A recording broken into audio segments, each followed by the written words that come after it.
Kemudian sehingga kepolisian ini sudah punya hukum, kemudian persenjataan powerful di antara semua kementerian. Sampai wakil presiden pun masih kalah dengan Kapolri gitu.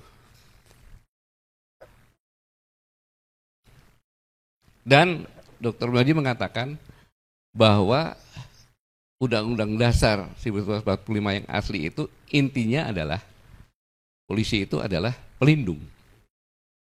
Pelindung. Karena pembukaan Undang-Undang Dasar 45 membentuk pemerintahan untuk melindungi segenap bangsa, tumpah darah, mencerdaskan kesejahteraan, turut ikut perdamaian dunia. Jadi melindungi. Maka ketika dikatakan tadi Bang Refli otonomi daerah, jadi kalau sebelum reformasi, sebelum amandemen undang-undang, maka tugas untuk melindungi ada di pemerintah pusat. Yang lainnya kan tidak bisa secara langsung. Tapi ketika ada undang-undang otonomi dan pemilihan langsung, maka tugas untuk melindunginya, mulai wali kota, bupati, gubernur, punya tugas yang sama untuk melindungi masyarakat setempatnya. Itu yang sekarang kita lupakan itu. Dan Bang Mossad sama ini. Jadi ini sebenarnya pemerintah ini membuat reformasi jadi apa enggak gitu kan. Udah sebulan gitu-gitu aja. Baik saudara sekalian, saya yakin sudah sangat paham bahwa pasca penanganan demo di berbagai wilayah tanah air oleh Polri dianggap berlebihan. Bahkan ada beberapa korban dan sangat disayangkan secara terbuka terlihat apa yang dilakukan oleh aparatur kepolisian. Tidak semuanya itu, ya, tidak semuanya. Dan korban jiwa timbul dan yang paling puncaknya adalah tewasnya pengemudi ojol akibat dilindas rantis. Inilah sebenarnya yang telah menjadi pemicu akhir tentang pentingnya reformasi Polri. Dan kemudian Bang Mossad sudah menyampaikan bahwa Presiden memutuskan segera bentuk Komite Reformasi Polri.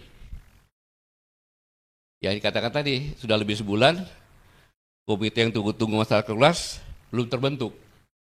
Anehnya, katakan tadi Polri sudah menyalip kebijakan Presiden dengan membentuk tim transformasi reformasi Polri. Bisa jadi ini inisiatif supaya tidak terdadak. Namun dari sudut pandang saya sebagai mantan aparat, langkah Polri semakin menunjukkan pentingnya reformasi total Polri segera dilakukan.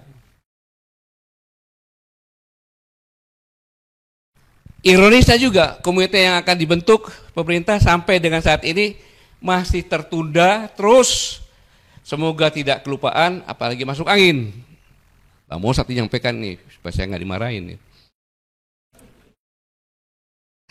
Tapi saudara-saudara kalian, sebelum kita jauh, saya ingin ingatkan kita semuanya, utamanya pemerintah, tentang urgensi dari sangat mendesaknya reformasi Polri yang harus dilakukan. Saya yang memberikan 2 contoh saja.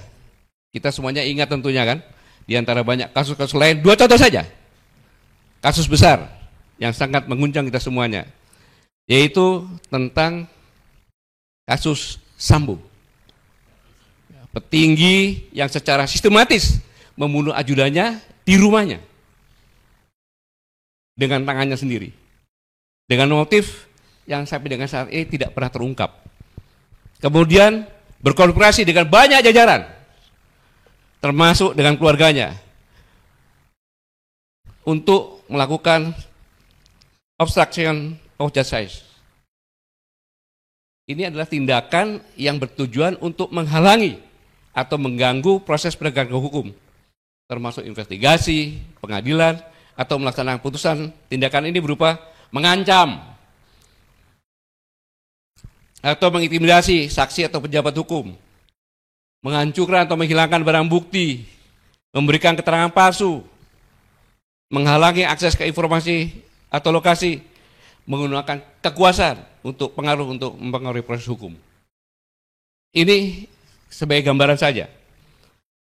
Kemudian apalagi yang kedua, kasus Teddy Minahasa yang memerintahkan sebagai Kapolda memerintahkan menyisihkan barang bukti narkotika dan barang buktinya diganti dengan zat lain.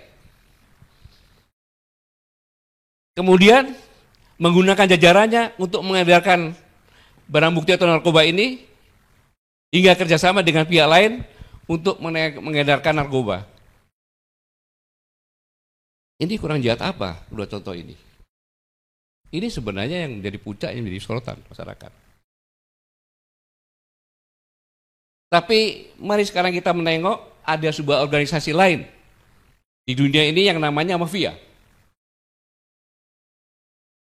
Kita semua tahu bagaimana mafia dan survive bahkan jadi besar, menggurita, menguasai dan sering tidak tersentuh hukum. Sedikit saya menjelaskan apa sih itu mafia. Salah satu definisi saya pikir cukup mewakili. Mafia adalah organisasi kriminal yang menggunakan kekerasan, intimidasi, dan korupsi untuk mencapai tujuan ekonomi dan politiknya. Tolong pahami benar definisi yang saya sampaikan, resapi dulu. Setelah itu, kalau sudah paham, saya ingin ajak kita sekalian untuk membandingkan dua kejadian.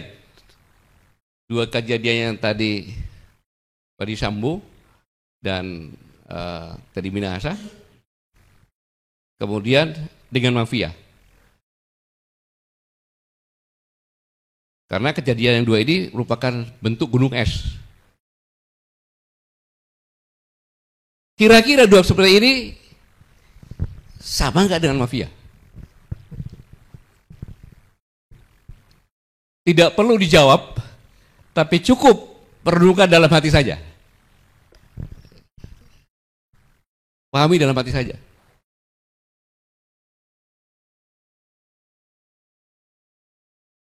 Karena kalau takut, Ustadz nggak usah ngomong, pura-pura SMS. Cukup simpan di hati masing-masing saja. Nah, yang paling penting kemudian adalah ada institusi negara yang kondisinya sudah seperti yang Anda pikirkan itu tadi. Kok mau bentuk komite reformasi saja maju mundur, maju mundur, maju mundur. Tidak segera. Terus kapan aparat yang kita butuhkan ini benar-benar menjadi aparat dambaan dari seluruh masyarakat yang seperti diharapkan oleh Pak Guru tadi, sesuai dengan undang-undang tadi. Belum lagi nanti kalau komite sudah dibentuk, sudah kerja, hasil polpennya penting. Kalau mau bentuk saja maju mundur, bagaimana eksekusinya nanti kalau sudah ada?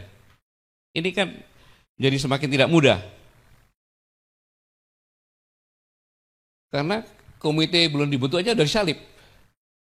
Ya kan, sudah disalib. Belum lagi kalau sudah masuk dalam tahapan-tahapannya. Tapi memang yang dikatakan tadi, mafia ini adalah organisasi yang menggunakan kekerasan, intimidasi, korupsi untuk mencapai tujuan ekonomi dan politiknya. Kriteria kejahatannya narkoba, pencucian uang, prostitusi, perjudian, ekstorsi, pembunuhan. Nah, hal ini kalau tidak dilakukan sangat-sangat luar biasa.